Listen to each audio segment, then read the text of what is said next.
जे चांगले सभासद योग्य नियमित परतफेड करतायत त्यांना आता प्रोत्साहनची सुद्धा यादी जाहीर होईल, ज्याच्यामध्ये आम्ही सुद्धा मागणी करतोय की आपल्याला किमान 1 लाख रुपयापर्यंतचं प्रोत्साहन शासनाने दिलं पाहिजे। याच्यासाठी आम्ही सगळेजण आग्रही आहोत। आदरणीय या भागाचे आमदार निलेशजी राणेसाहेब हे सातत्याने त्याच्यासाठी पाठपुरावा करतायत। आपण बघितलं असेल की या ठिकाणी नुकसान भरपाईसाठी त्यांनी ज्या पद्धतीने विधिमंडळामध्ये आवाज उठवला त्याचा फायदा आपल्याला सगळ्यांना आता होताना दिसतोय की या जिल्ह्यामध्ये यावर्षी आंबा आणि काजूचं इन्शुरन्समधली रक्कम जवळपास 90 कोटी रुपये या जिल्ह्यामध्ये आता येते आहे। त्याच्यातली काही रक्कम आता यायला सुरुवात झाली। कर्जमाफीमध्ये जवळपास 52 ते 55 कोटी रुपये मिळतील, कारण आमच्या अगोदरच्या सगळ्याच लोकांनी या संस्थेला एका मोठ्या उंचीवर घेऊन गेलेले आहे, सक्षम केलेली आहे। त्यामुळे ही संस्था अधिक सक्षम पुढे नेण्याची जबाबदारी आमची आहे।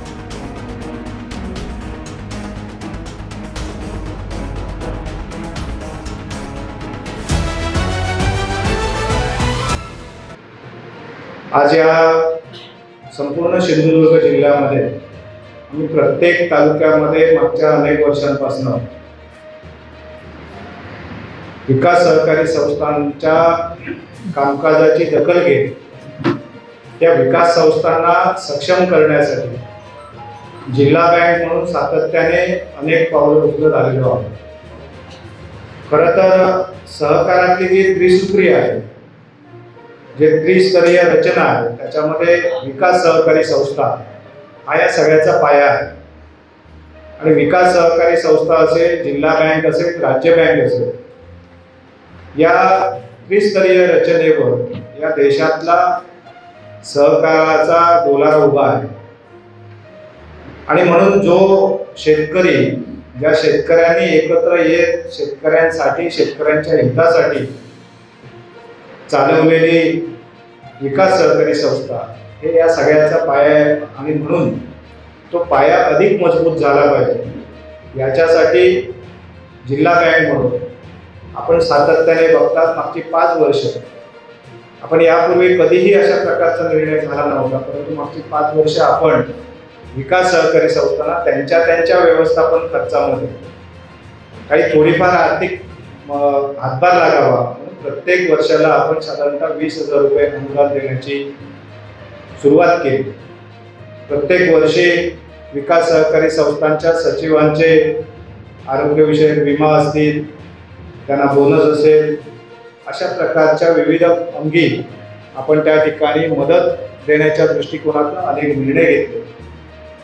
आणि या निर्णयावर मागच्या 2-4 वर्षामध्ये कोट्यावधी रुपये जिल्हा बँकेच्या स्वतःच्या उत्पन्नातून विकास संस्थांसाठी वेगळ्या पद्धतीने आपण खर्च केले आणि त्यांना ते देण्याचा प्रयत्न केला। खरं तर विकास सहकारी संस्था आणि त्याची वाटचाल याच्याबद्दल मी खूप काही सांगावं असं अपेक्षित नाही, कारण आपण समोर बसलेली सगळीच मंडळी आपण खूप वर्ष या सहकार क्षेत्रामध्ये आपलं स्वतःचं योगदान दिलेलं आहे। विकास सहकारी संस्थांमध्ये आज ज्या संस्थांमध्ये आपण काम करतोय त्या सगळ्याच विकास सहकारी संस्थांना कुठल्या संस्थेला 70 वर्ष, कोणाला 80 वर्ष, कुठल्याला 100 वर्ष इतका कार्यकाल त्या ठिकाणी लोटलेला आहे। आणि या कार्यकालामध्ये इतकं वर्ष वाटचाल करत असताना ज्या पूर्वीच्या अनेकांनी आपल्या आयुष्यभर त्या संस्थेची सेवा केली आहे, त्याच्यातून खरं तर ही संस्था उभी राहिलेली आहे आणि त्याची आता जबाबदारी आपल्या सगळ्यांच्या खांद्यावर आहे। कधीतरी आपल्याला सुद्धा ही जबाबदारी आपल्या खांद्यावरनं दुसऱ्या पिढीच्या खांद्यावर द्यायची आहे आणि ती देत असताना त्या पिढीने असं म्हटलं पाहिजे की आता खऱ्या अर्थाने ही जबाबदारी आमची आहे, कारण आमच्या अगोदरच्या सगळ्याच लोकांनी या संस्थेला एका मोठ्या उंचीवर घेऊन गेलेले आहे, सक्षम केलेली आहे। त्यामुळे ही संस्था अधिक सक्षम पुढे नेण्याची जबाबदारी आमची आहे असं खरं तर त्या पिढीला सुद्धा वाटलं पाहिजे। आणि याच्यासाठी आपल्या कारकिर्दीमध्ये आपल्या संस्था या अधिक सक्षमपणे उभ्या राहिल्या पाहिजेत। त्या गावाच्या त्या केंद्रबिंदू, आर्थिक केंद्रबिंदू त्या ठिकाणी झाल्या पाहिजेत। आणि याच दृष्टिकोनातून केंद्र शासनाने सुद्धा अनेक पावलं मागच्या 2-3 वर्षांमध्ये सातत्याने उचललेली आहेत। केंद्रीय सहकार मंत्री आदरणीय अमित शहा साहेब यांनी या देशामधल्या सगळ्याच विकास सहकारी संस्थांमध्ये एक पारदर्शकता आणि समान कार्यपद्धती निर्माण करण्याचा एक केंद्र स्तरावर निर्णय घेतला. त्याचं कारण की प्रत्येक विकास सहकारी संस्थांमध्ये किंवा कुठल्याही मग ती पतसंस्था असेल, जिल्हा बँक असेल किंवा अन्य गोष्टींकडे ज्यावेळी एखादा शेतकरी, एखादा व्यवसायी, एखादा नोकरदार आपल्या उत्पन्नातनं काही पुंजी गोळा करतो आणि ती पुंजी जेव्हा त्याला एखाद्या संस्थेमध्ये गुंतवायची असते, पतसंस्थेमध्ये गुंतवायची असते, बँकेमध्ये गुंतवायची असते, त्यावेळी तो 10 वेळा विचार करतो की कुठल्या संस्थेचा कारभार पारदर्शक आहे. आपण पण सगळेजण या गोष्टीचा विचार करत असतो. इथे बसलेले असा एकही व्यक्ती नसेल की ज्याचा आजपर्यंत जिल्हा बँक किंवा विकास संस्था सोडून दुसऱ्या कुठल्या बँकेत व्यवहार नाही किंवा आपली 2 रुपयाची पुंजी आपण दुसऱ्या बँकेत गुंतवलेली नाही. कारण शेवटी आपल्याला प्रत्येकाला त्याची काळजी असते की मी कष्टाने मिळवलेले जे पैसे आहेत हे सुरक्षित राहिले पाहिजे. ते जेव्हा मला परत आवश्यक असतील तेव्हा ते व्याजासह मला परत मिळाले पाहिजे. आणि विकास सहकारी संस्थांच्या बाबतीमध्ये आतापर्यंत अनेक वेळा याच अनुषंगाने शंका कुशंका अनेक संस्थांच्या बाबतीमध्ये अनेक शेतकऱ्यांनी सातत्याने उपस्थित केलं. त्याची कारणं अशी होती की आपल्याकडचा आर्थिक व्यवहार हा कागदोपत्री असायचा, वह्यांवर असायचा, रजिस्टरवर असायचा. त्याची माहिती ही फक्त त्या सचिवांपुरती मर्यादित असायची. आणि त्या आर्थिक पत्रकं जेव्हा आपण वर्षाच्या शेवटी आर्थिक पत्रकं तयार करतो ती साधारणतः 2-3 महिन्यामध्ये तयार व्हायची, ऑडिट व्हायचं, एकदा सर्वसाधारण सभेमध्ये कुठेतरी थोडंफार वाचन व्हायचं. ह्याच्या पलीकडे जेव्हा एखादा शेतकरी आपल्या विकास संस्थेच्या कार्यालयात यापूर्वी यायचा आणि आपल्याला विचारायचा की माझं या संस्थेकडे नेमकी शेअर्सची रक्कम किती आहे, भाग भांडवल माझं नेमकं किती आहे, त्याच्यावर तुम्ही आतापर्यंत मला किती डिव्हिडंड दिला आहे, माझी ठेव स्वरूपात रक्कम किती आहे, त्याच्यावर मला व्याज मिळते की नाही मिळत आहे, मी शेती कर्ज अल्पमुदत किती घेतलेलं आहे, त्याच्यावर मला नेमकं व्याज किती लागू झालं आहे, आणि जर ते व्याज मी भरलेलं असेल तर राज्य शासन किंवा केंद्र शासनाकडनं ते मला कधी परत मिळालंय आणि किती वर्षाचं माझं अजून येणं शिल्लक आहे. त्याच पद्धतीमध्ये आपण बिगर शेतीच्या बाबतीमध्ये प्रश्न विचारायचो. आणि हे ज्यावेळी प्रश्न आपल्या समोर यायचे त्यावेळी सचिवांना सुद्धा याचं उत्तर देण्यासाठी कदाचित एका दिवसाचा वेळ मागावा लागायचा. त्याचं कारण की ते सगळं रेकॉर्ड, ते सगळं दप्तर त्याला तपासावं लागत होतं. आज नेमकी ही सुधारणा, ही पारदर्शकता आज आपल्या सगळ्यांच्या कारभारामध्ये आलेली आहे. आपल्या सगळ्या विकास सहकारी संस्थांचा जो काही आर्थिक व्यवहार आहे हा अत्यंत पारदर्शकपणे पुढे घेऊन जाण्याच्या दृष्टिकोनातनं संस्थांचं संगणकीकरण केंद्र शासनाच्या मदतीने, नाबार्डच्या मार्गदर्शनाखाली, जिल्हा बँकांच्या सहकार्याने त्या ठिकाणी करण्यात आलं. आणि हे जेव्हा आज प्रत्यक्षात यायला लागलंय आपल्या असं लक्षात आलं असेल की आपल्याला या सगळ्या विकास सहकारी संस्थांच्या बाबतीमध्ये आपल्या सगळ्यांचं संगणकीकरणाचं काम पूर्ण झालं. आणि त्याच्यामुळे कुठलाही शेतकरी जर आज आपल्या संस्थेच्या कार्यालयात आला तर आपल्या असं लक्षात येतंय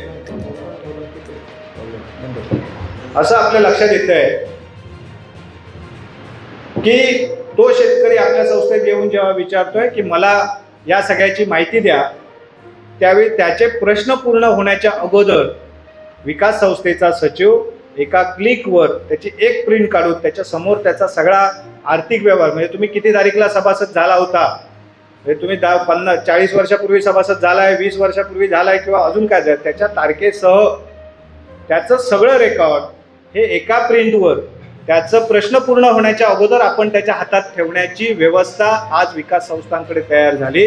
आणि याच्यामुळे संस्थेच्या सभासदांमध्ये एक महत्त्वाचा जो विश्वास संस्थेबद्दल निर्माण होणं आवश्यक होतं, त्याच्यासाठी खऱ्या अर्थाने एक पाऊल उचललं गेलेलं आहे. त्याचा फायदा आपण कशा पद्धतीने घेतोय, त्याची जनजागृती आपण आपल्या सभासदांमध्ये कशा पद्धतीने करतोय, याच्यावर खऱ्या अर्थाने विकास संस्थेची पुढची वाटचाल अवलंबून आहे. कारण कुठल्याही संस्थेच्या बाबतीमध्ये त्या संस्थेचं जर प्रगती व्हायची असेल तर त्याच्यामध्ये कारभारामधली पारदर्शकता, व्यवस्थापनामधली शिस्त, आणि या सगळ्यामधनं आपल्याला प्रगतीकडे जाण्यासाठी नवीन व्यवसायांची शोध आणि या सगळ्याबरोबरच संचालक मंडळाचं त्याच्यामधलं योगदान हे जोपर्यंत समीकरण जुळत नाही तोपर्यंत ती कुठलीही संस्था ही अधिक गतिमानशीलतेने पुढे जाणार. खरं तर या सगळ्यामध्ये अजून एक अडचण होती की अनेक विकास सहकारी संस्थांमध्ये त्यांच्या सचिवांना आतापर्यंत आपण कुठे 5,000, कुठे 7,000, कुठे 8,000, कुठे 10,000 एवढा पगार देत होतो. आणि ज्यावेळी महिनाभर हे सचिव काम करायचे आणि त्याच्यानंतर महिन्याच्या शेवटी ज्यावेळी आपल्या कुटुंबाकडे या पगाराचे पैसे घेऊन जायचे त्यावेळी खरं तर त्यांच्या लक्षात यायचं की आपल्याला पूर्ण महिन्याभरामध्ये 2-3 हजार रुपये कुठेतरी वाचलेले आहेत. आणि मग त्याच्या कुटुंबातले सुद्धा लोक त्याला सातत्याने प्रश्न विचारायचे की बाबा आपण महिन्यानुमहिना आपला वेळ याच्यामध्ये घालवत आहे, आपल्या कुटुंबाला त्याचा नेमका फायदा काय. आणि हा प्रश्न काही चुकीचा आहे असं मी तरी मानत नाही. आज राज्य शासनाकडे आम्ही सातत्याने त्यावेळी 2-3 वर्ष मागची पाठपुरावा चालू ठेवलेला होता. अनेक जिल्हा बँकांच्या फोरमवर आम्ही हा प्रश्न उपस्थित केला आणि सगळ्या जिल्हा बँकांनी एकत्र येत आम्ही त्यावेळी कैलासवासी अजितदादा पवार साहेब यांच्या मार्गदर्शनाखाली त्यांची भेट घेतली, त्यांच्याशी चर्चा केली आणि त्यांना ही वस्तुस्थिती जेव्हा पूर्ण राज्यभरातल्या सगळ्या जिल्हा बँकांनी समजून सांगितली त्यावेळी त्यांनी त्याच्यामध्ये 15 वर्षापूर्वी सहकार कायद्यातली बदललेली रचना पुन्हा एकदा बदलली आणि त्या ठिकाणी केडरच्या माध्यमातून सचिव नेमणुकी संदर्भातला निर्णय घेतला. आज याचा फायदा असा झालेला आहे की आपल्या जिल्ह्यामध्ये जवळपास 150 पेक्षा अधिक सचिव हे केडरच्या माध्यमातून कार्यरत होतील. आज जवळपास 72 सचिव त्याच्या माध्यमातून कार्यरत झालेले आहेत. या सगळ्या सचिवांना कमीत कमी 17,000 रुपये पगार, 17,500 रुपये कमीत कमी पगार, त्यांचा PF कट होईल, त्यांना बाकीचे पगार वाढ सातत्याने मिळेल आणि त्याच्या सेवेनुसार जे आता आम्ही सुरू केलं आहे त्याच्यामध्ये सगळ्यात जास्त पगार घेणारा सचिव त्याचा पगार 25,000 रुपये आहे.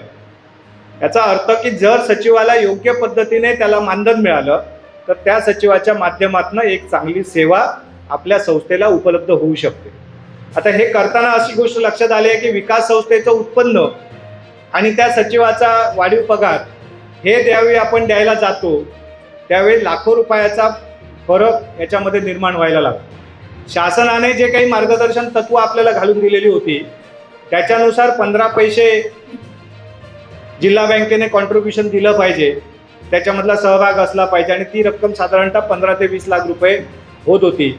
आम्ही म्हटलं की ठीक आहे आपण सर्च करू, आम्ही जिल्हा बँक म्हणून तसं पण आम्ही शासनाने सांगायच्या अगोदर विकास संस्थांसाठी काहीतरी करतोय त्याच्यामध्ये अधिकचे 20 लाख रुपये लागतील. परंतु त्याच्यानंतर लक्षात असं आलं की आपण 15 पैसे देऊन त्यांचा पगार पुरेसा मिळणार नाही आणि जर हा ठरलेला पगार जर या सचिवांना द्यायचा असेल तर आपल्याला जिल्हा बँकेला किमान 60 ते 70 लाख रुपये स्वतःच्या उत्पन्नातनं किमान 5 वर्ष तरी या सचिवांच्या पगारासाठी अधिकचे द्यावे लागतील. हा विषय आम्ही संचालक मंडळात घेऊन गेलो. संचालक मंडळाने याच्यावर सविस्तर चर्चा केली. आमच्या एकूण नफ्यावर, एकूण उत्पन्नावर काय काय परिणाम होतील याच्यावर सविस्तर चर्चा झाली, मार्गदर्शन घेतलं आणि तो सुद्धा निर्णय सकारात्मक दृष्टिकोनातून झाला. आज 70 लाख रुपये, 60 ते 70 लाख रुपये जी काही रक्कम येईल ती जिल्हा बँक पुढची 5 वर्ष सातत्याने आपल्या उत्पन्नातनं विकास संस्थांच्या या सचिवांच्या पगारासाठी केडरला कॉन्ट्रीब्युशन देणार. अपेक्षा अशी आहे की संगणकीकरण, त्याच्यातनं झालेल्या व्यवहाराचं पारदर्शीकरण, शिस्त आणि त्याच्याबरोबर उत्तम सेवा देण्यासाठी सचिवाला मानधनामध्ये आवश्यक ती वाढ, या गोष्टी झाल्याच्या नंतर आपल्याला आपलं उलाढाल, आपलं संस्थेचं उत्पन्न वाढवण्यासाठी पुढच्या 5 वर्षाचा आम्ही एक कार्यक्रम निश्चित करतो की आज समजा तुमची उलाढाल 1 कोटीच्या आसपास असेल तर ती पुढच्या 5 वर्षामध्ये 2 कोटीच्या पुढे गेली पाहिजे, तर तुमचं उत्पन्न वाढेल. आणि हे वाढलं पाहिजे तर त्याच्यासाठी काही नवीन नवीन उपाययोजना कराव्या लागतील. आज केंद्र शासनाने जवळपास 300 पेक्षा अधिकचे वेगवेगळे उद्योग व्यवसायांना विकास संस्थेने करावं अशा प्रकारची परवानगी दिली आहे. परंतु जरी परवानगी दिली तरी तिथली असलेली भौगोलिक परिस्थिती, तिथली असलेली लोकसंख्या आणि तिथे असलेल्या व्यवसायाच्या संधी याचा विचार करूनच खरं तर गुंतवणूक करणं प्रत्येकाची आवश्यक आहे. अनेक विकास संस्था अशा आहेत की ज्याचं आजही स्वतःचं कार्यालय नाही आहे, स्वतःचं जे आहे ते भाड्याच्या जागेमध्ये आहे, स्वतःची 2 गुंठे 5 गुंठे जागासुद्धा अनेक संस्थांकडे नाही आहे. तर अशासाठी आम्ही आता काही जिल्हा बँक म्हणून पुढाकार घेण्याचा निर्णय घेतला आणि त्याच्यासाठी पहिला असा निर्णय घेतला की जेवढे जेवढे काही प्रकार कर्जाचे हे जिल्हा बँकेच्या माध्यमातून थेट मिळत आहेत त्या सगळ्या प्रकारचं कर्ज हे विकास संस्थांच्या माध्यमातून यापुढच्या काळामध्ये दिलं जाईल. आणि हे देत असताना जेव्हा बँकेकडे जर एखादा ग्राहक आला आणि त्याने कर्ज मागितलं तर बँकेकडे जेव्हा तो येतो तेव्हा त्याला समजा आता उदाहरण म्हणून सांगायचं झालं तर गृहकर्ज, जेव्हा आपण घर बांधणीसाठी कर्ज घेतो तेव्हा आपल्याला बँकेकडे थेट आला तर 10.5% व्याज भेटतो. परंतु तोच शेतकरी किंवा तोच ग्राहक समजा आपल्या विकास संस्थेचा सभासद आहे, विकास संस्थेचा सभासद म्हणून तो काम करतोय आणि त्याने जर विकास संस्थेकडे तोच प्रस्ताव केला तर त्याला त्याच कर्जाचं व्याज हे 9.5% पडणार. असं सगळ्या कर्जांच्या बाबतीमध्ये, मग ते शैक्षणिक कर्ज असो, तुमचं वाहन खरेदी असो, 2 व्हीलर असो, 4 व्हीलर असो, कुठल्याही प्रकारचं कर्ज असो, जे जे प्रकार आपल्याला जिल्हा बँकेमध्ये मिळत आहेत त्या त्या प्रकारचं कर्ज हे विकास संस्थेकडून या पुढच्या काळामध्ये दिलं जाईल. आणि ते देत असताना 1% कमी व्याजदर हा या शेतकऱ्यांसाठी लागू असेल. त्यामुळे याचा फायदा व्यवसाय वाढीसाठी, कर्ज व्यवहार वाढीसाठी, उत्पन्न वाढीसाठी, याच्यामध्ये उत्पन्नाचे जे तुमचे 2%चा जो गाळा होता तो मात्र आपण कायम ठेवलेला. 1%चा जो व्याज कमी केला आहे तो बँकेच्या उत्पन्नातनं आपण कमी केला आहे आणि तो संस्थांना त्याचा फायदा करून देण्याचा प्रयत्न आमचा त्याच्यामध्ये चाललेला आहे.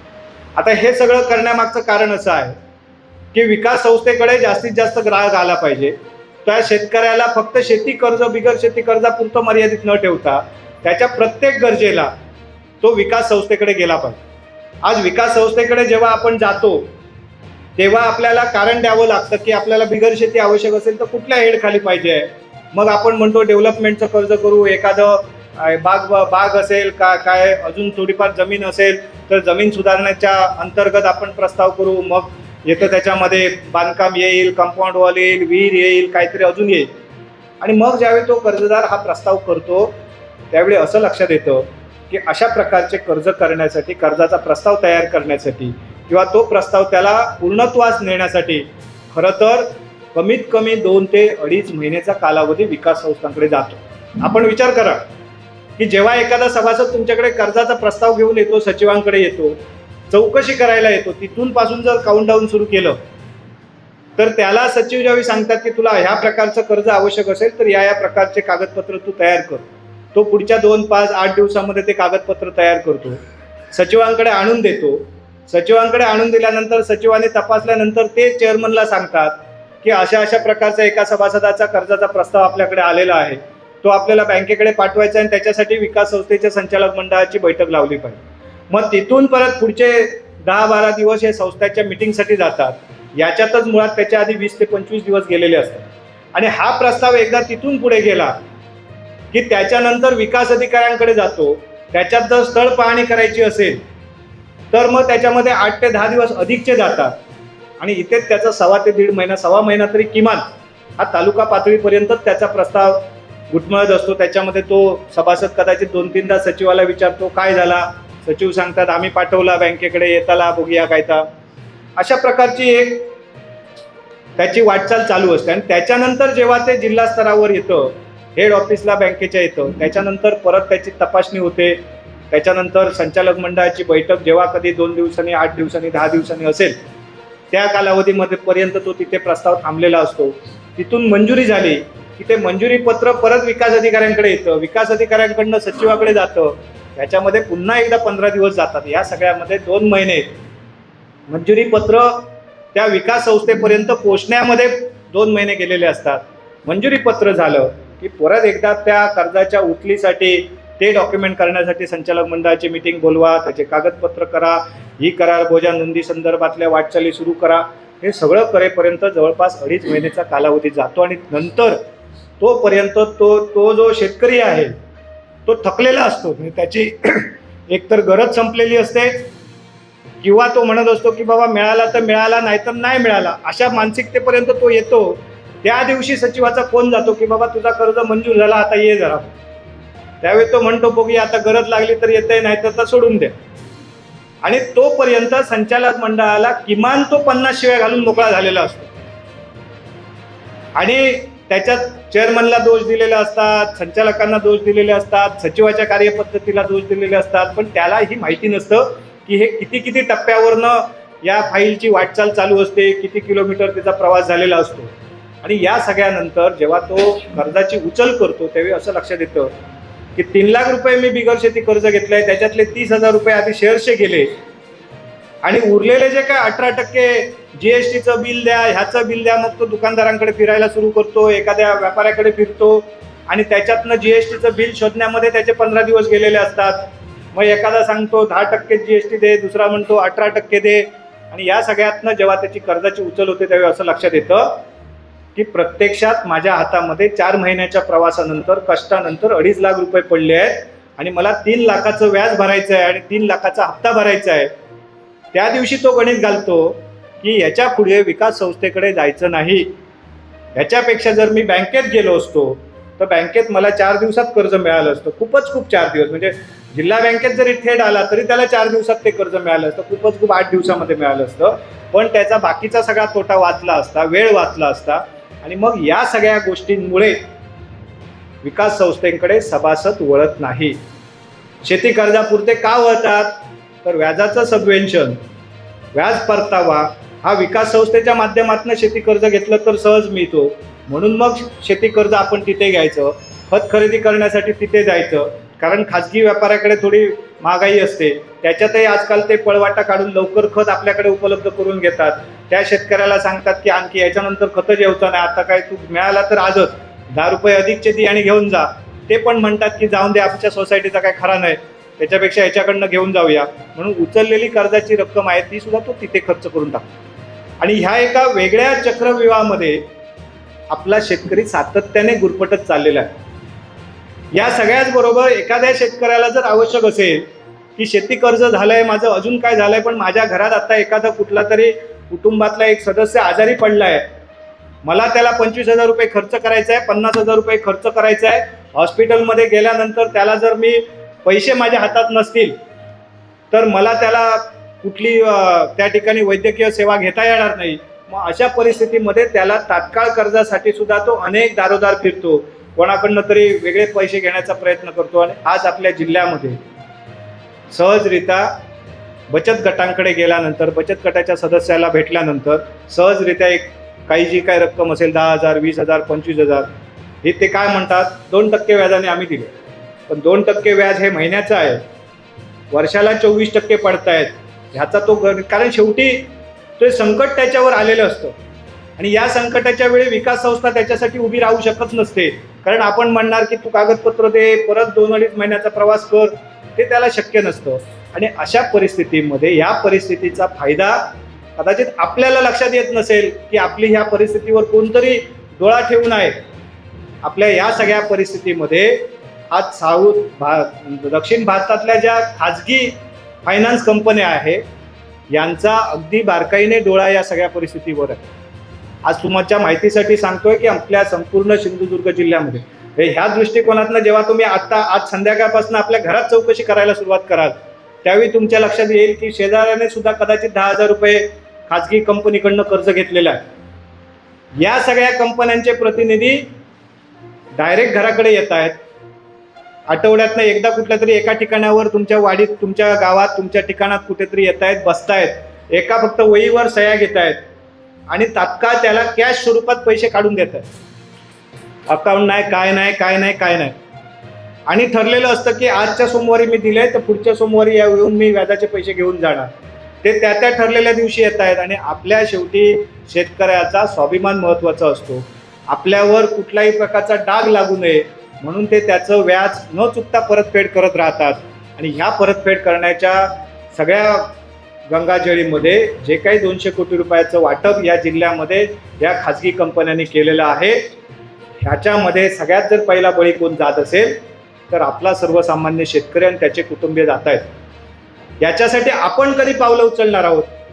आणि म्हणून आम्ही जिल्हा बँक म्हणून त्या ठिकाणी जे वैयक्तिक कर्ज मर्यादा होती ती वाढवली, अजून काही पर्याय केले. परंतु आमच्या असं लक्षात आलं की याही पलीकडे जाऊन जर आम्ही विकास संस्थांमार्फत काही पावलं उचलली तर कदाचित या गोष्टीला अधिक आळा बसू शकेल.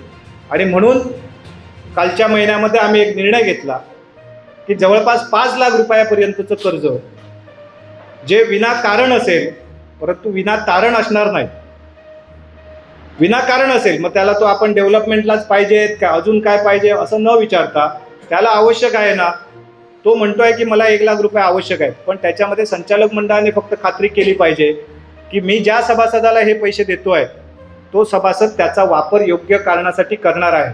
नाहीतर आपल्याकडनं पैसे उचलेल आणि अजून कोणाला तरी व्याजासाठी देईल आणि मग ते पैसे डुबल्यानंतर आपणही डुबलो आणि तेही डुबले, असं नव्हता. योग्य पद्धतीने जर त्याचं आपण वाटप केलं तर मला असं वाटतं की GSTच्या माध्यमातून म्हणजे वेगवेगळ्या करांच्या माध्यमातून त्याचं होणारं नुकसान, त्याला लागणारा वेळ, या सगळ्यापेक्षा त्याला त्या पैशाचा वापर हा योग्य पद्धतीने करता येईल आणि सहजरित्या, म्हणजे शेती सोडून बिगर शेती कर्ज म्हणून ते असेल आणि सहजरित्या त्याच्या वर्षभरासाठी लागणारं कर्ज तो त्याला उपलब्ध असेल. आवश्यक त्यावेळी त्याला जर वाटलं की बाबा चला आज मला गरज नाही आहे, माझ्या हातात 5 रुपये आहेत, नेऊन तो भरेल तुमच्याकडे, परत त्याला आवश्यक असेल तेव्हा तो ताबडतोब त्याच्यातलं उचलेल. म्हणजे त्याला वाटलं पाहिजे की विकास संस्था हीच माझी बँक आहे, म्हणजे मी जर 10 रुपये कमवलेले असतील तरी मी ते विकास संस्थेत नेऊन गुंतवेल आणि 10 रुपये आवश्यक असतील तरी मी ते विकास संस्थेकडनं येऊन घेईल. अशा प्रकारची परिस्थिती जर आम्ही संपूर्ण सिंधुदुर्ग जिल्ह्यामध्ये उभारू शकलो तर मला असं वाटतं की आपण खऱ्या अर्थाने शेतकऱ्याची संस्था म्हणून, शेतकऱ्याची बँक म्हणून आपण या जिल्ह्यामध्ये एक सहकाराच्या माध्यमातून शेतकऱ्यांसाठी सेवा उपलब्ध करून देऊ शकतो आणि ही तुमच्या सहकार्याशिवाय उभी राहणार नाही. आणि म्हणून जो काही 2-3 महिन्याचा जो वेळ लागत होता तो वेळ 7 दिवसावर आणण्याच्या दृष्टिकोनातनं त्याचं एक डिजिटलायझेशन आपण करतोय. कुठल्याही प्रकारचा पहिला ठराव सोसायटीचा आवश्यक लागणार नाही.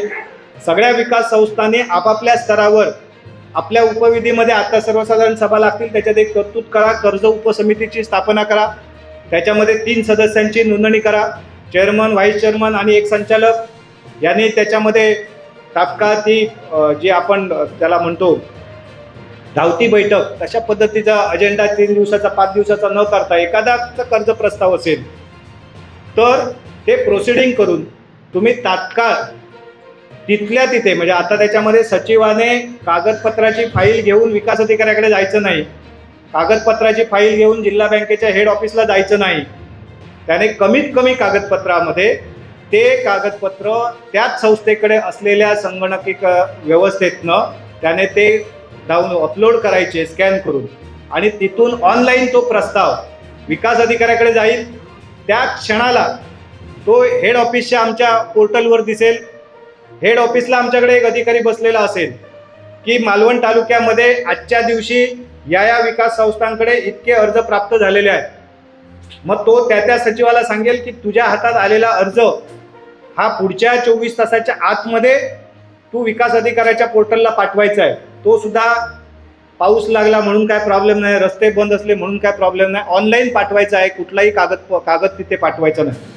विकास अधिकाऱ्याने सुद्धा त्याच्याकडे आल्यानंतर त्याला समजा स्थळ पाहणी करायची असेल तर त्यांनी 24 तासाच्या आतमध्ये खूप सुट्टीचा एखादा दिवस असेल, अजून काय अडचण असेल तर अधिकचे 24 तास अशा 48 तासाच्या आतमध्ये त्यांनी स्थळ पाहणी करायची आहे. अजून काय त्याचा अहवाल असेल तर तो रिमार्क असेल तर तो त्याच्यावर करायचा आहे आणि त्याने सुद्धा ऑनलाईनच आपली माहिती त्याच्यात भरायची आहे. त्या क्षणाला तो हेड ऑफिसला रिफ्लेक्ट होईल आणि ज्या क्षणाला हेड ऑफिसला रिफ्लेक्ट होईल तिथून 24 तासाच्या आतमध्ये हेड ऑफिसकडनं मंजुरी पत्र तयार करून त्या सभासदाचं मंजुरी पत्र तुमच्या संस्थेच्या पोर्टलवर दिसेल, विकास अधिकाऱ्याच्या पोर्टलवर दिसेल आणि त्याच्याच बरोबर ज्या ब्रँचमधनं हे कर्ज प्रस्ताव असेल त्या ब्रँचमध्ये सुद्धा तो जाईल आणि तिथे सुद्धा दिसेल की या शेतकऱ्याचं इतक्या रुपयाचं कर्ज मंजूर झालेलं आहे.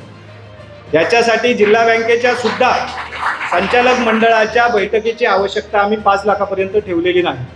ते सुद्धा आम्ही अधिकाऱ्यांना खालच्या देऊन टाकलेले आहेत की प्रस्ताव आला की 24 तासाच्या आतमध्ये छाननी करा आणि तो ऑनलाईन मंजूर करून खाली पाठवून द्या, की जेणेकरून कमीत कमी वेळेमध्ये त्या शेतकऱ्याचं कर्ज मंजूर होऊन ते तुमच्याकडे येईल. ज्यावेळी मंजुरीचं पत्र तुमच्याकडे येईल त्यावेळी मात्र तुम्ही तात्काळ संचालक मंडळाची किंवा त्या कर्ज उपसमितीची बैठक आयोजित करायची, उचलीचे डॉक्युमेंट तयार करायचे, संचालकांच्या सह्या घ्यायच्या आणि त्या ब्रँचकडे कागदपत्र घेऊन जायचे. तिथे सुद्धा त्याची जी छाननी करायची आहे, विकास अधिकाऱ्यांचा रिमार्क असेल, अजून काय असेल, हे सगळं ऑनलाईन पद्धतीने केलं जाईल आणि त्याच्यामध्ये तात्काळ त्याची उचल तुम्हाला करून दिली जाईल. याच्यामध्ये जो 10% शेअर्सचा भाग होता तो सुद्धा आता आम्ही 5% आणण्याचा निर्णय घेतलेला आहे, की ज्याच्यामुळे त्या सभासदांचे शेअर्सची रक्कम सुद्धा किंवा तुमच्या संस्थेची कपात सुद्धा आम्ही कमी केलेली आहे. आणि याचा फायदा खरं तर आपल्याला ह्या सगळ्यातनं काय होईल, शेअर्सची कपात झाली बँकेचा तोटा होईल, अजून काय 1% अधिकचं मार्जिन दिलं बँकेचा तोटा होईल. पण आम्ही म्हणतोय की जो पाया या बँकेचा आहे त्याच्यासाठी किती पण तोटा सहन करावा लागून दे, काही फरक पडत नाही. परंतु शेवटी ही बँक ही शेतकऱ्याची आहे, या जिल्हावासियांची आहे. त्यामुळे आज आम्ही जिथे 50 कोटी रुपये ढोबळ नफा 70 कोटी रुपये आमचं संचालक मंडळ आलं तेव्हा मिळवत होतो, कालच्या 31 मार्च अखेर तो 149 कोटीवर नेला आहे. याचा अर्थ जर 5 वर्षामध्ये नफा दुप्पट झाला असेल तर या नफ्यातनं सुद्धा काही रक्कम आम्ही आमच्या जनतेसाठी, आमच्या जिल्हावासियांसाठी, आमच्या जिल्ह्यातल्या शेतकऱ्यांसाठी खर्च केली पाहिजे. या भूमिकेतनं खरं तर आपण हे सगळे निर्णय घेतोय. परंतु या सगळ्याचा माझ्या विकास संस्थेला काय फायदा झाला हा विचार तुमच्या पातळीवरनं तुम्ही केला पाहिजे, माझ्या पातळीवरनं मी सुद्धा केला पाहिजे. कारण मी सुद्धा एका विकास संस्थेचा चेअरमन म्हणून मागची अनेक वर्ष काम करतोय. त्यामुळे विकास संस्थेचा नेमका माझा फायदा काय झाला आहे, मी कर्ज व्यवहार या सगळ्या योजनेतून वाढवले आहेत की नाही, ते वाढवण्यासाठी माझ्या संचालक मंडळाला मी प्रवृत्त केलं आहे की नाही. जर बँकेच्या संचालक मंडळामध्ये 5 वर्षाच्या कारकिर्दीत जिथे 38 वर्ष लागली 4000 कोटीचा टप्पा पूर्ण करायला, तिथून पुढचे 7500 कोटी म्हणजे 3500 कोटीचा टप्पा पूर्ण करायला आम्हाला 4.5 वर्ष लागली. आणि मी खात्रीशीर सांगू इच्छितो की उद्याच्या आमच्या या संचालक मंडळाची मुदत डिसेंबर या वर्षाच्या डिसेंबरला संपेल, तोपर्यंत जिल्हा बँकेची आर्थिक उलाढाल 8000 कोटीच्या पुढे गेलेली असेल. म्हणजे पूर्ण एका 5 वर्षाच्या कारकिर्दीमध्ये पूर्ण बँकेचा उलाढाल ही दुपटीने वाढली आहे, नफा दुपटीपेक्षा जास्त झाला आहे. ह्याच्यामध्ये NPA आम्ही कमी करण्यामध्ये यशस्वी झालो आहे, ह्याच्यामध्ये निव्वळ नफा वाढवण्यामध्ये यशस्वी झालो, व्यवस्थापन खर्च कमी करण्यामध्ये यशस्वी झालो. आणि हे जर यश जिल्हा बँकेचं संचालक मंडळ एक सहकारी संस्था म्हणून करत असेल तर मला असं वाटतं की मी सुद्धा माझ्या विकास संस्थेमध्ये प्रत्येकाने विचार केला पाहिजे की माझ्या चेअरमन पदाच्या कारकिर्दीत, मी संचालक असतानाच्या कारकिर्दीमध्ये किती संस्थेने माझ्या उलाढाल वाढवली. आणि याच्यासाठी आज अनेक विकास संस्थांसाठी स्वतःच्या गोडाऊन असेल, स्वतःच्या इमारती असतील, स्वतःचं कार्यालय असेल, हे उभारण्यासाठी शासनाने एक योजना आणलेली आहे. जवळपास आज 8 विकास सहकारी संस्थांचे प्रस्ताव हे जिल्हाधिकाऱ्यांच्या पातळीवरनं मंजूर होऊन खाली गेलेत. आता त्याची पुढची कारवाई चालू आहे की तुमच्या गावामध्ये जर शासनाची जमीन असेल, ती वापरात नसेल, तर त्याच्यावर विकास संस्थेने क्लेम करायचा. विकास संस्थेने सांगायचं की ही जागा आम्हाला विकास संस्थेला गोदाम बांधण्यासाठी आवश्यक आहे, तुम्ही जिल्हाधिकाऱ्यांकडे तसा प्रस्ताव तयार करून द्या, त्याचा पाठपुरावा करण्यासाठी आम्ही तुम्हाला सगळी मदत करू. आणि याच्यातनं अनेक विकास संस्थांना शासकीय जागा या पुढच्या कालावधीमध्ये मिळणार आहेत, जे याच्यापूर्वी कधीही मिळत नव्हत्या. त्यामुळे जागेचा प्रश्न तुमचा त्याच्यातनं सुटेल. आज आंब्याचं कॅनिंग असेल, काजूची खरेदी असेल, याच्या खरेदीसाठी सुद्धा विकास संस्थांनी याच्या पुढच्या काळामध्ये पावलं उचलली पाहिजेत. आणि म्हणून आज आम्ही काजू बोर्डाच्या माध्यमातून, म्हणजे खरं तर नाबार्डची गोडाऊन बांधणीसाठीची सुद्धा एक योजना आहे, ज्याच्यामध्ये 4% सुरुवातीला व्याज असतं, 3% त्याचा परतावा मिळतो आणि 1% व्याज आपल्याला भरायला लागतं. आम्ही असा निर्णय घेतला की तो सुद्धा 1%चा जो फरक आहे किंवा तो जो तुमच्यावर पडणारं जे बर्डन आहे, जबाबदारी आहे, ही जबाबदारी सुद्धा बँकेने उचलली. तो 1% सुद्धा आम्ही आमच्या खिशातनं देऊन 0% व्याजदराने तुम्हाला गोदाम बांधणीसाठी जे काही आवश्यक कर्ज असेल हे त्या ठिकाणी मिळते. आज जवळपास जिल्ह्यातल्या 20 विकास संस्थांकडे या योजनेखाली गोदाम बांधणीचं काम चालू आहे. याच्याबरोबरच आता आम्ही काजू बोर्डाच्या माध्यमातून, जिथे मी राज्याचा संचालक म्हणून काम करतोय, त्या माझ्याच अध्यक्षतेखाली पूर्ण महाराष्ट्र राज्यासाठी एक समिती स्थापन झालेली आहे. त्याच्यामध्ये कशा पद्धतीने काम करावं, कशा पद्धतीने योजना मांडावी, याच्यासाठी शासनाने एक समिती गठीत केली. आणि त्याच्यामध्ये सुद्धा एक मागणी दिली आहे की या जिल्ह्यामध्ये किमान 20 ते 25 विकास सहकारी संस्थांकडे ज्यांच्या कार्यक्षेत्रामध्ये उत्तम दर्जाचा काजू पिकवला जातोय, त्यांच्याकडे किमान 20 गुंठे जागेमध्ये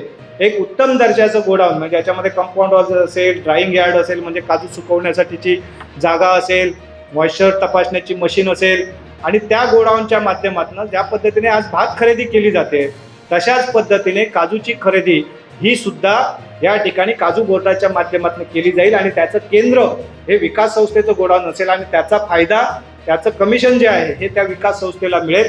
काजू खरेदी सुद्धा काजू बोर्ड करेल आणि विक्री सुद्धा काजू बोर्ड करेल, पण त्याचं कमिशन जे आहे हे त्या ठिकाणी विकास संस्थेला मिळेल आणि त्याच्यातनं आपला एक उत्पन्नाचा स्रोत निर्माण होईल. आणि त्याच्याच बरोबर मग आपण आंब्याच्या कालावधीमध्ये कॅनिंग खरेदी करू, त्याच्यासाठी आपण पावलं उचलतोय.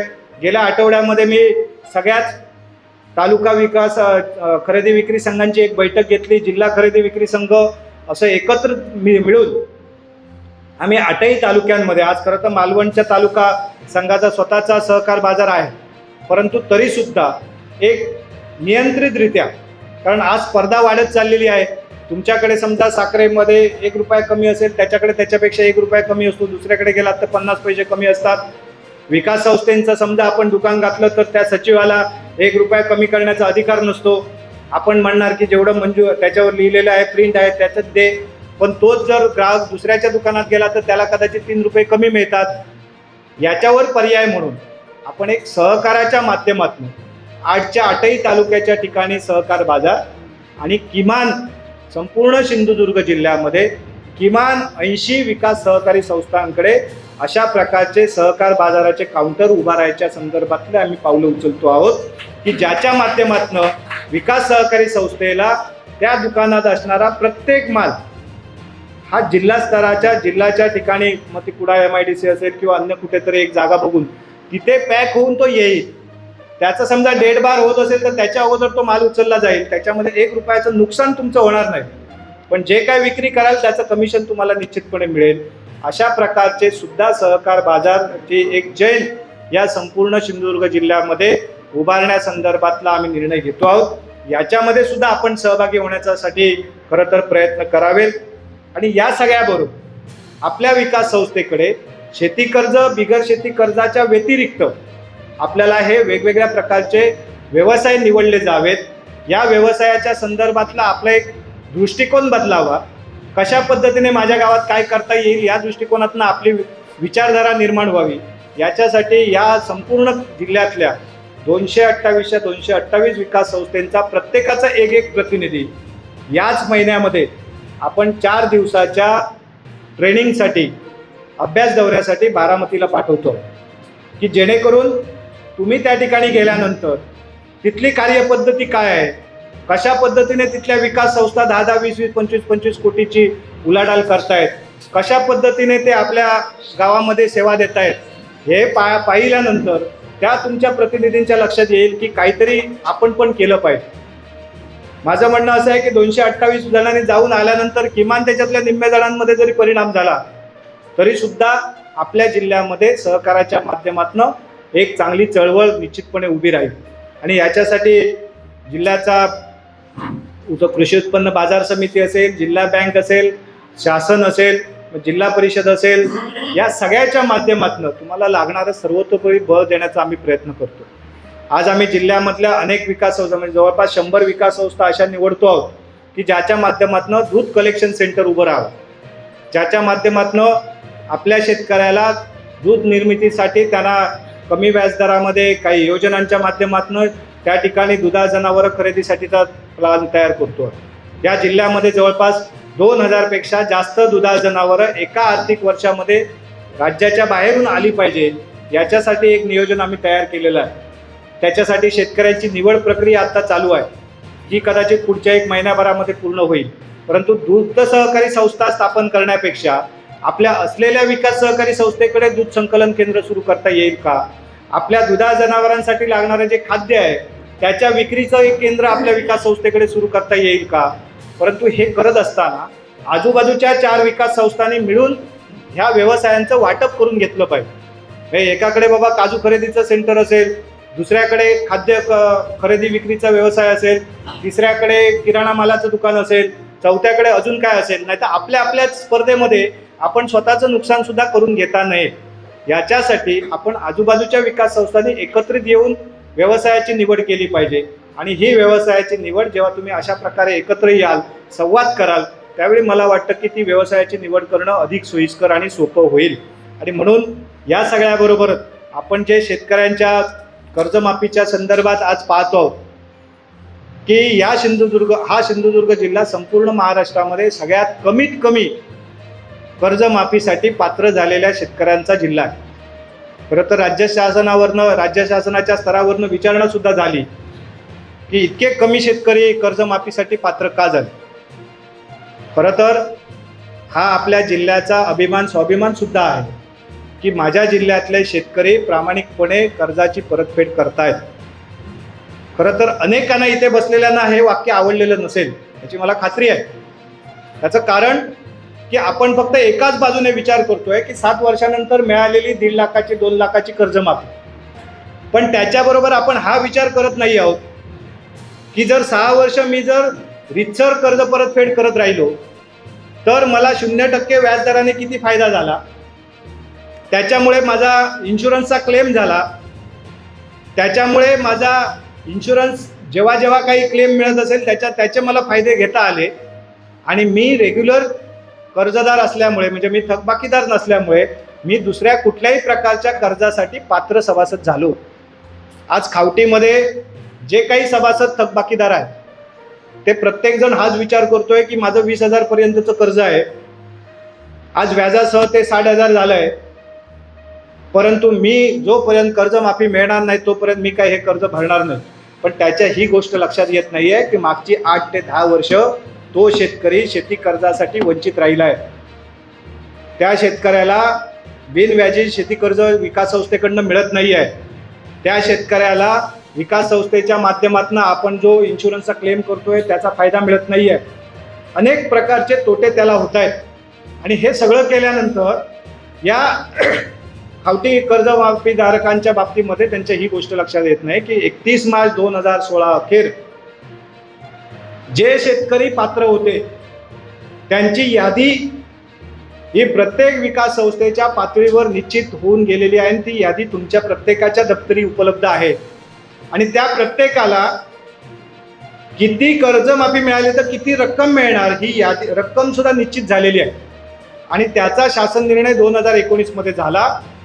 आदरणीय फडणवीस साहेबच त्यावेळी मुख्यमंत्री होते आणि त्यांनी तो निर्णय त्यावेळी करून दिला. आणि त्याच्यानंतरच्या काळामध्ये त्या शासन निर्णयाची अंमलबजावणी सिंधुदुर्ग जिल्ह्यामध्ये झाली नाही. जवळपास 13 कोटी रुपये हे 7,000 शेतकऱ्यांसाठी त्या ठिकाणी लागू होते. परंतु त्याच्यानंतर आम्ही सातत्याने जेव्हा पाठपुरावा केला त्यावेळी असं लक्षात आलं की या सगळ्यामध्ये शासन स्तरावरच त्याचा निर्णय होत नाही, आपल्याला काहीतरी उपाययोजना करावी लागतील. आणि म्हणून आपण त्यावेळी व्याजात 50% सवलत देऊन या कर्जदारांना बिगर शेती कर्जामध्ये रूपांतरित करून त्याचे हप्ते पाडून देण्यासंदर्भातला निर्णय घेतला. या सगळ्या व्याजाच्या सवलतीमध्ये जवळपास बँकेला विकास संस्थेला जो काय भार आपल्याला द्यावा लागला, बँकेला तोटा सहन करावा लागला, या सगळ्यामध्ये जवळपास 3 कोटी रुपयाचा आम्ही तोटा सहन केला. आणि 14,000 जे शेतकरी अडचणीत होते ते 7,000 वर आले. आता जवळपास 6,000-6,500च्या आसपास शेतकरी या जिल्ह्यामध्ये आजही थकबाकीदार खावटी कर्जाचे कर्जदार म्हणून त्या ठिकाणी आहेत. त्याच्यातले काही पात्र आहेत आणि बहुतांशी अपात्र आहेत. परंतु अपात्र कर्जदारांच्याही हे लक्षात येत नाही आहे की आपण अपात्र आहोत. आपण जर आता कर्ज भरलं कुठली तरी एखादी योजनेचा फायदा घेऊन तर निश्चितपणे अन्य योजनांमध्ये त्याचा आपल्याला फायदा होईल. आपण जी OTSC योजना काढली 50% सवलत होती, त्याच्यामध्ये आपण 7% व्याजदराने त्यांना कर्ज दिलं. आणि म्हणून मला असं वाटतं की आपण पहिली आपल्या प्रत्येकाच्या विकास संस्थेच्या पातळीवर आपण त्या संस्थेमध्ये किती सभासद खावटी कर्जामध्ये थकबाकीदार आहेत, त्याच्यामध्ये सचिवांकडे जी यादी छाननी होऊन त्यावेळी आलेली आहे त्याच्यामध्ये किती सभासद आहेत, त्याला मिळणारी रक्कम किती आहे आणि आज त्याची आपल्या संस्थेकडे येणे झालेली रक्कम किती आहे, ह्याची एकदा जर आकडेवारी आपण काढली तर सुद्धा आपल्या लक्षात येईल की याच्यामध्ये नेमक्या गोडबंगाल काय निर्माण झालेला आहे. आणि म्हणून मला असं वाटतं आज परवाच्या दिवशी दुपारी 1:30 वाजता मुख्यमंत्री महोदयांनी एक राज्यस्तरावरची बैठक घेतली होती.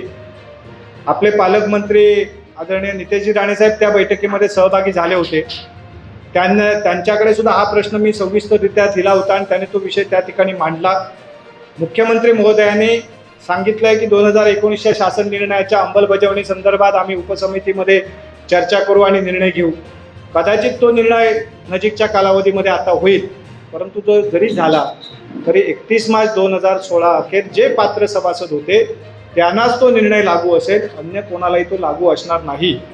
आणि म्हणून ज्यांना लागू नसेल त्यांच्यासाठी बँकेकडे जी आपण 50% व्याज सवलतीची योजना काढली आहे, त्याच्यामध्ये सुद्धा अधिकच्या व्याजाच्या सवलतीची योजना पाहिजे तर विकास बँकेमार्फत आपण परत सुधारित योजना काढू. त्याच्यामधनं त्यांना बाहेर काढण्यासाठी लागेल ती मदत आपण त्या ठिकाणी करू. परंतु त्या सगळ्या शेतकऱ्यांना प्रवाहात आणण्यासाठी तुम्ही आम्ही सगळ्यांनी समजूतदारपणे काही पावलं उचलली पाहिजे. विकास संस्थेचा तोटा न करता बँकेच्या खिशातनं त्याच्यासाठी आवश्यक लागणारी रक्कम आम्ही देऊ, त्याच्यामध्ये सवलत देऊ. समजा संस्थेचा तोटा होत असेल तर संस्थेसाठी सुद्धा आवश्यक ती मदत निश्चितपणे करू. परंतु या गंगाजळातनं आपल्या शेतकऱ्यांना आपण एकत्रितपणे बाहेर काढलं पाहिजे.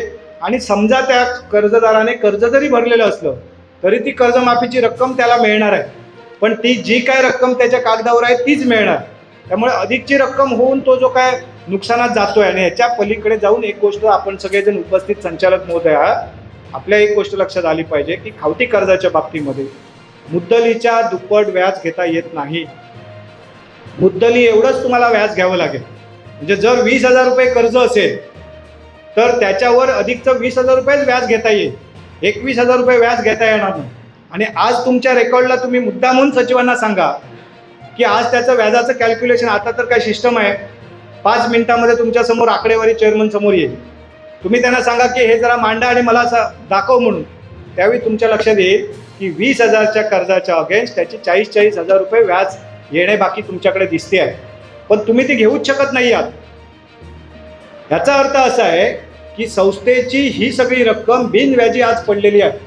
त्याच्यावर संस्थेचा कुठलाही फायदा नाही, त्याच्यामध्ये संस्थेचा तोटा होतोय. आणि साहजिकच जो संस्थेचा तोटा होतोय याचा अर्थ काय, जो कर्जदार नियमितरित्या तुमच्या संस्थेबरोबर कर्ज व्यवहार करतोय त्या सभासद शेतकऱ्याचं सुद्धा आपण नुकसान करतोय, संस्थेचं नुकसान करतोय. त्याच्यामुळे याच्यातनं आपण सकारात्मक दृष्टिकोनातनं मार्ग काढू. बँक या सगळ्यामध्ये तुमच्या सोबत आहे. याच महिन्यामध्ये या संदर्भातला योग्य तो निर्णय आम्ही निश्चितपणे जाहीर करू. आज जी आपण मागणी केली आहे तशाच प्रकारे काल देवगडमध्ये चर्चा झाली, तशाच प्रकारे काल कणकवलीमध्ये झाली, अन्य तालुक्यांमध्ये मी पुढच्या 2-3 दिवसामध्ये जातो आहे. त्यामुळे सगळ्यांशी संवाद करून याच्यातनं योग्य तो चांगला पर्याय आम्ही निश्चितपणे काढू. पण आज आपल्याला त्या शेतकऱ्यांना या सगळ्या गोष्टी ज्या पद्धतीने आज आम्ही तुमच्याबरोबर संवाद करतोय तशा पद्धतीने आपल्याला सुद्धा काही विषय घेऊन आपल्या सभासदांबरोबर संवाद करावा लागेल. जे चांगले सभासद योग्य नियमित परतफेड करतायत त्यांना आता प्रोत्साहनची सुद्धा यादी जाहीर होईल, ज्याच्यामध्ये आम्ही सुद्धा मागणी करतोय की आपल्याला किमान 1 लाख रुपयापर्यंतचं प्रोत्साहन शासनाने दिलं पाहिजे. याच्यासाठी आम्ही सगळेजण आग्रही आहोत. आदरणीय या भागाचे आमदार निलेशजी राणेसाहेब हे सातत्याने त्याच्यासाठी पाठपुरावा करतायत. आपण बघितलं असेल की या ठिकाणी नुकसान भरपाईसाठी त्यांनी ज्या पद्धतीने विधिमंडळामध्ये आवाज उठवला त्याचा फायदा आपल्याला सगळ्यांना आता होताना दिसतोय. आज या वर्षीची गोष्ट आपल्यासाठी आपल्या सगळ्यांना माहितीसाठी म्हणून सांगतोय की या जिल्ह्यामध्ये यावर्षी आंबा आणि काजूचं इन्शुरन्समधली रक्कम जवळपास 90 कोटी रुपये या जिल्ह्यामध्ये आता येते आहे. त्याच्यातली काही रक्कम आता यायला सुरुवात झाली. 90 कोटी रुपये कर्जमाफीमध्ये जवळपास 52 ते 55 कोटी रुपये मिळतील. याच्या व्यतिरिक्त इतर योजना म्हणजे कर्जमाफी याच्या नुकसान भरपाईच्या बाबतीमध्ये जवळपास 45 ते 48 कोटी रुपये मिळतील. म्हणजे हे जवळपास वेगवेगळ्या प्रकारच्या नुकसान भरपाईतनं आपल्या जिल्ह्यातल्या शेतकऱ्याला 200 पेक्षा जास्त कोटी रुपये या एका आर्थिक वर्षामध्ये त्यांच्या सगळ्यांच्या खात्यात जमा होणार आहेत. ही वस्तुस्थिती सुद्धा आपण नाकारून चालणार नाही. परंतु या सगळ्यामध्ये आपला विकास संस्थेचा सुद्धा महत्त्वाचा भाग आहे हे त्या शेतकऱ्याला सुद्धा कधीतरी कळलं पाहिजे. आणि म्हणून आपण त्या विकास संस्थेच्या सभासद शेतकऱ्याबरोबर संवाद साधला पाहिजे. आज काय झालंय की जो शेतकरी तुमच्यावर सगळ्यांवर विश्वास ठेवून तुमच्या शब्दावर विश्वास ठेवून त्याने कर्ज भरलंय तो आज मात्र कर्जमाफीपासून वंचित राहिला आहे. आणि ज्याच्यावर तुम्हाला 101 करावी लागली त्याला आज शासन सांगते की तुम्ही त्याच्या घरापर्यंत जा, त्याला घेऊन या, त्याचा थंब लावा आणि त्याची कर्जमाफीची रक्कम त्याला द्या ती द्याच, पण त्याच्याबरोबर त्याच्या पुढच्या 7 दिवसाच्या आतमध्ये त्याला नवीन कर्ज द्या. याचा अर्थ असा आहे की जो बिचारा प्रामाणिकपणे या सगळ्या प्रक्रियेत राहिलाय त्याला तो विचारणार बघलंच मी तुका सांगा होतोय कर्ज भरू नको. हा ह्यो चेअरमन सांगा होतो या मूर्खा तुका आता लक्षात दिला मीच छान असं अशा प्रकारची जी चर्चा आज प्रत्येक गावामध्ये जी सुरू झाली आहे ही कुठेतरी आपण थांबवली पाहिजे. कारण एका चांगल्या दिशेने आपण आपल्या सहकार्याला घेऊन चाललो आहे, आपल्या संस्थांच्या वाटचालीला घेऊन चाललो आहे, त्याला आपण बळ दिलं पाहिजे. प्रोत्साहनाच्या माध्यमातून तुम्हाला फायदा मिळाला पाहिजे 100%. तुम्हाला इन्शुरन्सच्या माध्यमातून फायदा मिळाला पाहिजे 100%. नुकसान भरपाई शासनाकडून मिळाली पाहिजे, याही मताशी मी सहमत. आणि म्हणून या पुढच्या काळामध्ये आपल्या शेतकऱ्याच्या प्रत्येक पिकाचं, मग ते आंबा असेल, काजू असेल, भात असेल, नारळ असेल, सुपारी असेल, कारण नारळ सुपारी आत्ता त्याच्यामध्ये अधिकचं ॲड झालेलं आहे. आणि त्यामुळे या सगळ्या पिकांचं त्याचा विमा उतरवला गेला आहे का, आणि तो विमा उतरवला गेल्यानंतर त्याची माहिती आपण घेतली पाहिजे की खरंच याने विमा उतरवला आहे का. नाही उतरवला असेल तर त्यांच्याबरोबर एक संवाद साधावा लागतो. मी आता उशीर झाला, मी जाता 2 मिनिटं तुम्हाला एक उदाहरण सांगतो की वेंगुर्ला तालुक्यामध्ये वेतोरा म्हणून एक गाव, तिथे संतोष गाडगे नावाचा एक शेतकरी आहे. चांगला काजू बागायतदार आहे, मेहनती आहे, अनेक वेगवेगळे प्रयोग करतो, शेतीनिष्ठ शेतकरी म्हणून पुरस्कार सुद्धा त्यांना मिळाले. त्यांनी पुढाकार घेऊन साधारण मागच्या 7 ते 8 वर्षापासून एकच काम सुरू केलेलं आहे. आपल्या बागेत जाताना न चुकता तो वेदर स्टेशन ज्या ठिकाणी त्या मंडळाचं बसवलेलं आहे, त्या मंडळाचं, त्या वेदर स्टेशनकडे जातो. तिथे कुठली सावली येत नाही का, अजून काय नाही का, ह्याची सगळ्याची पाहणी करतो. त्या वेदर स्टेशनमधल्या आकडेवारी किंवा त्याच्यातली सगळी माहिती घेऊन त्या नोंदी तो वहीमध्ये लिहून ठेवतो. आणि या सगळ्याचा फॉलोअप तो इतक्या योग्य पद्धतीने करतोय की त्याच्यामुळे, आणि त्याच्याच बरोबर प्रत्येक गावातला प्रत्येक शेतकऱ्याचा विमा उतरवला गेला आहे काय नाही अशी बैठक घेऊ ना. म्हणजे असंही नाही की तुम्ही गपचूप आला विमा उतरून गेला असं नाही. ते सगळे शेतकरी एकावेळी एकत्र येतात, चर्चा करतात, विमा उतरवतात, विम्याची रक्कम भरतात. मागची 7 वर्ष सातत्याने सगळ्यात जास्त विमा त्या मंडळाला मिळाला आहे, 1.5 लाखापर्यंत, 2-2 लाखापर्यंत. आणि मिळाल्यानंतर सुद्धा ते आपल्याकडे मिळाला तर ह्यो बाजूच्या सांगूचं नाही की माका किती मिळालं होतं, बरोबर ना. पण तिथे तसं नाही आहे. ते सगळे शेतकरी एकत्र येतात. मिळालेल्या रकमेतले किती रक्कम कर्जाला भरायची, किती रक्कम FD ला ठेवायची, आणि किती रक्कम आपल्या घराच्या म्हणजे घरगुती शेती असेल किंवा आपल्या कामासाठी वापरायची, याची निश्चिती करतायत. आणि दरवर्षी हे 200-300 शेतकरी मागचे सातत्याने आपली FD बँकेमध्ये करतायत. हे आपण पण केलं पाहिजे. याच्यासाठी विकास संस्था म्हणून आपण सुद्धा काही पावलं उचलली पाहिजे. आणि म्हणून या सगळ्यातनं अन्य गोष्टीतनं सुद्धा आपल्या शेतकऱ्याला कशा पद्धतीने फायदा मिळवून देता येईल या दृष्टिकोनातनं सुद्धा आपण पावलं निश्चितपणे उचलली पाहिजे. त्याच्यासाठी तुम्हाला लागणारं मार्गदर्शन करण्यासाठी आम्ही यंत्रणा उभारू, त्याच्यातनं मार्गदर्शन देऊ. काही विकास संस्थांच्या संचालक मंडळाला सुद्धा प्रशिक्षण देण्याची खऱ्या अर्थाने गरज आहे. कारण आजही आपण जुन्या कार्यपद्धतीमध्ये अडकलेलो आहोत. ठीक आहे, भाऊन चांगल्यानं सही केली, भाऊन चांगल्यानं नाही केली, भाऊन चांगल्यानं ओके असं जी म्हणण्याची आपली कार्यपद्धती आहे ही यापुढच्या काळामध्ये आपल्याला सातत्याने बदलली पाहिजे. कारण मी हे म्हणतोय ते काही लोकांना पटतंय, काही लोक हसतायत, वस्तुस्थिती आहे. तुमच्याच गावामध्ये नाही, माझ्या गावापासून सगळ्याच गावांमध्ये हीच वस्तुस्थिती आहे. पण याच्यातनं आपण बदललं पाहिजे. आपण जर पश्चिम महाराष्ट्रामध्ये बघतोय, आपल्याला वाटतं की हे असं करतात तसं करतात, पण या सगळ्याबरोबर मी ज्यावेळी गेल्या एका महिन्यामध्ये गुजरातमध्ये जाऊन बघितलं, म्हणजे आपल्याचकडे असं नाही तर गुजरातमध्ये आपल्यापेक्षा सुद्धा खूप चांगल्या पद्धतीने काम विकास सहकारी संस्था करतायत. हे सुद्धा कधीतरी काही लोकांना मी नेऊन ते काम दाखवेन.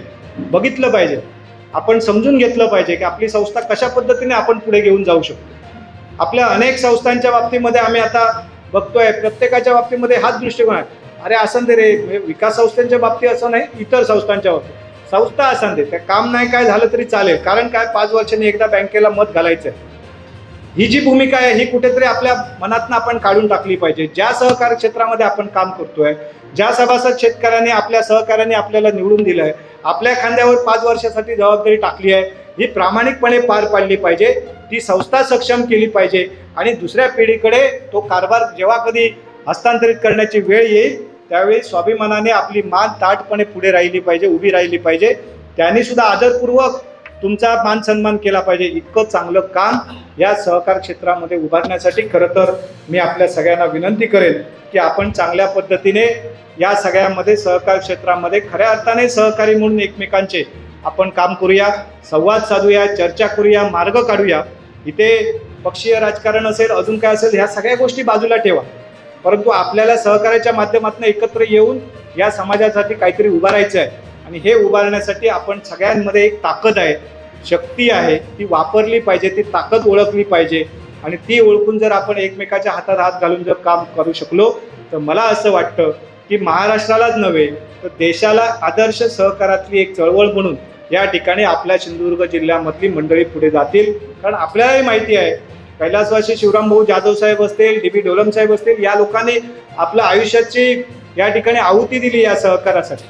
हे टिकवलंय, आपल्या खांद्यावर आता आलंय, आपल्याला त्याच्यामध्ये ते टिकवलेलं वाढवायचं आहे आणि ते वाढवून पुढच्याकडे द्यायचं आहे आणि त्याच्यासाठी मला असं वाटतं की आपण सगळ्यांनी थोडंफार योगदान दिलं पाहिजे. जो काय कार्यकाळ आपला असेल त्या संस्थेमधला त्या कार्यकाळामध्ये उत्तम अशा प्रकारचं काम उभारण्यासाठी आपण सगळ्यांनी कटिबद्ध होऊया. यासाठी ज्या मंडळींनी आज कर्ज वसुलीच्या बाबतीमध्ये चांगलं काम केलं त्यांचं पण मी मनापासून अभिनंदन करतो. अनेक विकास सहकारी संस्था ज्याने 80%, 90%, 92%, काही मला वाटतं 96-97% पर्यंत पण गेले आहेत, त्यांचंही अभिनंदन करतो की तुम्ही चांगले प्रयत्न केले आहेत आणि बाकीच्यांना सुद्धा शुभेच्छा देतो की आपल्याला या यशस्वी संस्थांचा पाठलाग करायचा आहे आणि त्यांच्यासारखं आपल्याला सुद्धा बनलं पाहिजे. कारण हे फक्त बँक स्तरावरच्या वसुलीसाठी 100% वसुलीसाठी आपण त्या ठिकाणी सन्मान करतोय. आज जिल्ह्यातल्या 8 विकास सहकारी संस्था ज्याने सभासद पातळीवर सुद्धा 100% कर्ज वसुली केली आहे आणि ज्याच्यामध्ये जवळपास 2 कोटी रुपयाचं कर्ज शेती कर्ज वाटप करून 100% मागची 4 वर्ष सातत्याने विकास सहकारी संस्थेच्या सभासदांच्या पातळीवर कर्ज वसुली करण्यामध्ये माझी सुद्धा संस्था आहे. हे बँक स्तरावर नाही तर संस्था पातळीवर सुद्धा 100% वसुलीसाठी आम्ही आमच्या सभासदांना त्या ठिकाणी प्रोत्साहित केलं आहे. सभासद ते स्वीकारतात. याचा अर्थ असा आहे की आपला सभासदांबरोबर एक संवाद झाला पाहिजे आणि म्हणून यासाठी आपल्याला यशस्वी होण्यासाठी मनापासून शुभेच्छा देतो. आपण खूप जणांनी अनेक वर्ष या सहकारात काम करताय. तुम्हाला मार्गदर्शन करण्या एवढा काही मी मोठा नाही, परंतु ज्या गोष्टी अनुभवल्या आहेत, ज्या माहिती आहेत त्या तुमच्यासमोर सांगण्याचा एक प्रामाणिक प्रयत्न या सगळ्याच्या निमित्ताने मी केला आहे. काही प्रश्न याच्या व्यतिरिक्त शिल्लक असतील मनात तर ते प्रश्नसुद्धा विचारा. मला असं वाटतं की अनेक तुमच्या मनातल्या प्रश्नांना मी हात लावलेला आहे. याही व्यतिरिक्त काही चर्चा असेल तर आपण निश्चितपणे करू. परंतु या सगळ्याच्या माध्यमातून आपला केंद्रबिंदू असलेला जो शेतकरी आहे या शेतकऱ्याला केंद्रस्थानी ठेवून आपण सगळ्यांनी काम करूया. यासाठी मी खूप शुभेच्छा देतो. येथेच थांबतो. धन्यवाद. जय हिंद, जय महाराष्ट्र, जय सर.